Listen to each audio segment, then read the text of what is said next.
உங்களோட பிறந்த மாதத்தை வச்சே உங்க கேரக்டர் எந்த கடவுள் மாதிரி இருக்கும்னு கணிக்க முடியும்னு தெரியுமா? ஜனவரி விநாயகர், பெற்றோரை சுற்றி பழம் பெற்ற புத்தி கூர்மை வாய்ந்தவரை நீங்கள் பிரதிபலிப்பீர்கள்.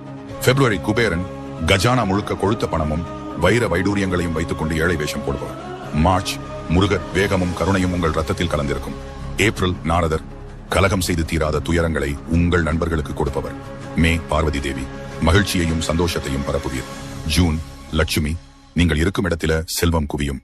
ஜூலை சூரிய தேவன், அழகுக்கு மறுபெயராக உங்கள் முகவடிவம் அமைந்திருக்கும். ஆகஸ்ட் துர்க்கை, பயம் என்ற சொல் உங்கள் அகராதியிலேயே கிடையாது, எதற்கும் துணிந்தவர். செப்டம்பர் ஹனுமன், உடல் வலிமையும் மன வலிமையும் நேர்மையையும் உயிரினும் மேலாய் கருதுபவர். அக்டோபர் கிருஷ்ணர், காதல் லீலைகளும் பெண்களும் உங்களுக்கு பழக்கப்பட்ட விஷயம், மனதால் தூய அன்பு கொண்ட மகான். நவம்பர் கும்பகர்ணன், தனிமையையும் தூக்கத்தையும் மன அமைதியை விரும்புவர். டிசம்பர் பிறந்தவர்கள் பகவான் விஷ்ணு, பரிவும் பாதுகாவலும் கொண்டவர்கள்.